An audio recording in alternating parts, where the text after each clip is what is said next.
லூக்கா அதிகாரம் 11. அவர் ஒரு இடத்தில் ஜெபம் பண்ணி முடித்த பின்பு அவருடைய சீஷரில் ஒருவன் அவரை நோக்கி, ஆண்டவரே, யோவான் தன் சீஷருக்கு ஜெபம் பண்ண போதித்தது போல நீரும் எங்களுக்கு போதிக்க வேண்டும் என்றான்.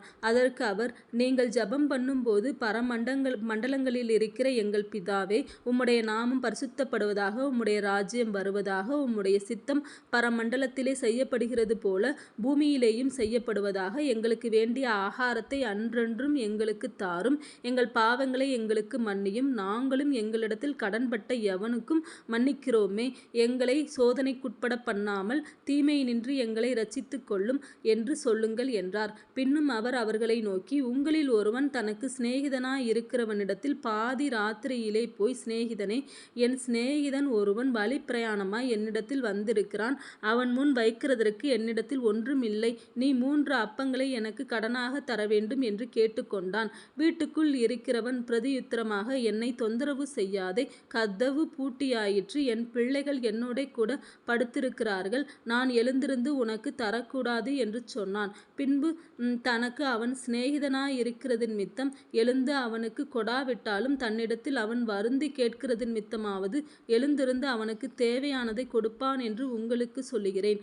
மேலும் நான் உங்களுக்கு சொல்லுகிறதாவது, கேளுங்கள், அப்பொழுது உங்களுக்கு கொடுக்கப்படும், தேடுங்கள், அப்பொழுது கண்டடைவீர்கள், தட்டுங்கள், அப்பொழுது உங்களுக்கு திறக்கப்படும். ஏனென்றால் கேட்கிறவன் எவனும் பெற்றுக்கொள்ளுகிறான், தேடுகிறவன் கண்டடைகிறான், தட்டுகிறவனுக்கு திறக்கப்படும்.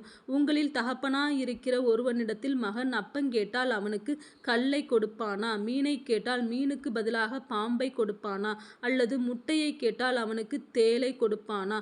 பொல்லாதவர்களாகிய நீங்கள் உங்கள் பிள்ளைகளுக்கு நல்ல ஈவுகளை கொடுக்க அறிந்திருக்கும் போது பரமபிதாவானவர் தம்மிடத்தில் வேண்டிக் கொள்ளுகிறவர்களுக்கு பரிசுத்த ஆவியை கொடுப்பது அதிக நிச்சயம் அல்லவா என்றார். பின்பு அவர் ஊமையாயிருந்த ஒரு பிசாசை துரத்தினார். பிசாசு புறப்பட்டு போன பின்பு ஊமையன் பேசினான். ஜனங்கள் ஆச்சரியப்பட்டார்கள். அவர்களில் சிலர், இவன் பிசாசுகளின் தலைவனாகிய பெயல்செபூலை கொண்டு பிசாசுகளை துரத்துகிறான் என்றார்கள்.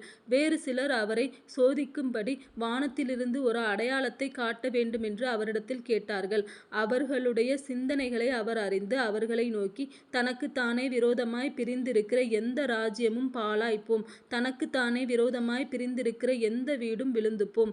சாத்தானும் தனக்குத்தானே விரோதமாய் பிரிந்திருந்தால் அவன் ராஜ்யம் எப்படி நிலை நிற்கும்? இப்படி இருக்க பெயல்செபூலை கொண்டு நான் பிசாசுகளை துரத்துகிறேன் என்கிறீர்களே. நான் பெயல்செபூலினாலே பிசாசுகளை துரத்தினால் உங்கள் பிள்ளைகள் அவைகளை யாராலே துரத்துகிறார்கள்? ஆகையால் அவர்களே உங்களை நியாயந்தீர்க்கிறவர்களாயிருப்பார்கள். நான் தேவனுடைய விரலினாலே பிசாசுகளை துரத்துகிறபடியால் தேவனுடைய ராஜ்யம் உங்களிடத்தில் வந்திருக்கிறதே. ஆயுதந்தரித்த பலவான் தன் அரண்மனையை காக்கிறபோது அவனுடைய பொருள் பத்திரப்பட்டிருக்கும். அவனிலும் அதிக பலவான் வந்து அவனை மேற்கொள்வானேயாகில் அவன் நம்பியிருந்த சகல ஆயுத வர்க்கத்தையும் பறித்து கொண்டு அவனுடைய கொள்ளை பொருளை பங்கிடுவான். என்னோடே இராதவன் எனக்கு விரோதியாயிருக்கிறான், என்னோடே சேர்க்காதவன் சிதறடிக்கிறான். அசுத்த ஆவி ஒரு மனுஷனை விட்டு புறப்படும் போது வறண்ட இடங்களில் அலைந்து இளைப்பாறுதல் தேடியும் கண்டடையாமல், நான் விட்டு வந்த என் வீட்டுக்கு திரும்பி போவேன் என்று சொல்லி அதில் வரும்போது அது பெருக்கி ஜோடிக்கப்பட்டிருக்க கண்டு திரும்பி போய் தன்னிலும் பொல்லாத வேறு 7 ஆவிகளை கூட்டிக் கொண்டு வந்து உட்புகுந்து அங்கே குடியிருக்கும். அப்பொழுது அந்த மனுஷனுடைய முன்னிலைமையிலும் அவன் பின்னிலைமை அதிக கேடுள்ளதாயிருக்கும் என்றார். அவர் இவைகளைச் சொல்லுகையில் ஜனக்கூட்டத்திலிருந்த ஒரு ஸ்திரீ அவரை நோக்கி, உம்மை சுமந்த கர்ப்பமும் நீர் பாலுண்ட முலைகளும் பாக்கியமுள்ளவைகள் என்று சத்தமிட்டுச் சொன்னாள்.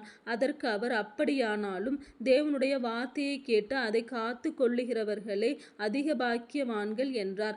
ஜனங்கள் திரளாய் கூடி வந்திருக்கிற பொழுது அவர், இந்த சந்ததியார் பொல்லாதவர்களாயிருக்கிறார்கள், அடையாளத்தை தேடுகிறார்கள். ஆனாலும் யோனா தீர்க்கதரிசியின் அடையாளமேயன்றி வேறே அடையாளம் இவர்களுக்கு கொடுக்கப்படுவதில்லை. யோனா நினிவே பட்டணத்தாருக்கு அடையாளமாயிருந்தது போல மனுஷகுமாரனும் இந்த சன்னதிக்கு அடையாளமாயிருப்பார். தென் தேசத்து ராஜஸ்திரீ சாலமோனுடைய ஞானத்தை கேட்க பூமியின் எல்லைகளிலிருந்து வந்தாள். இதோ சாலமோனிலும் பெரியவர் இங்கே இருக்கிறார்.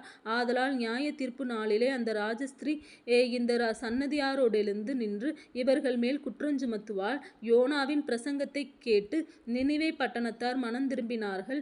இதோ யோனாவிலும் பெரியவர் இங்கே இருக்கிறார். ஆதலால் நியாய தீர்ப்பு நாளிலே நினிவே பட்டணத்தார் இந்த சன்னதியாரோடெழுந்து நின்று இவர்கள் மேல் குற்றஞ்சுமத்துவார்கள். ஒருவனும் விளக்கை கொளுத்தி மறைவிடத்திலாவது மரக்காலின் கீழேயாவது வைக்காமல் உள்ளே வருகிறவர்கள் வெளிச்சம் காணும்படி அதை விளக்குத் தண்டின் மேல் வைப்பான்.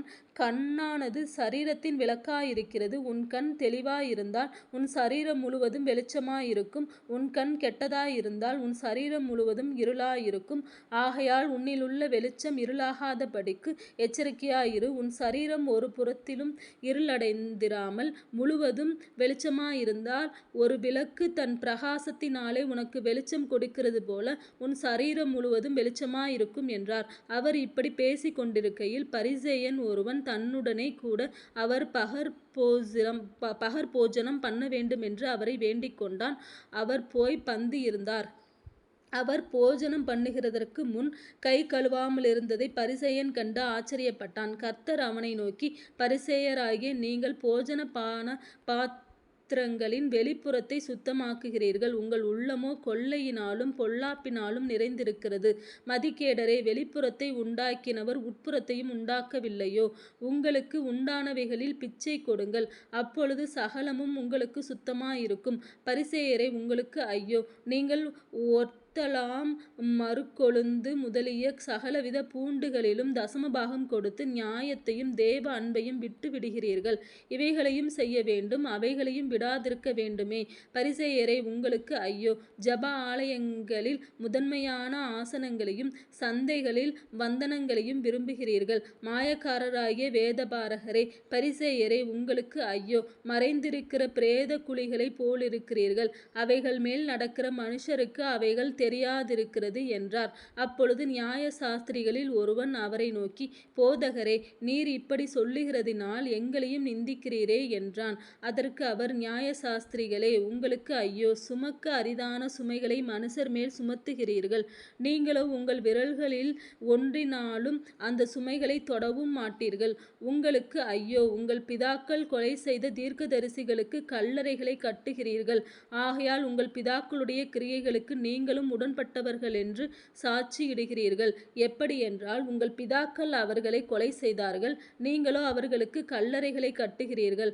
ஆதலால் தேவ ஞானமானது, நான் தீர்க்கதரிசிகளையும் அப்போஸ்தலர்களையும் அவர்களிடத்தில் அனுப்புவேன். அவர்களில் சிலரை கொலை செய்து சிலரை துன்பப்படுத்துவார்கள்.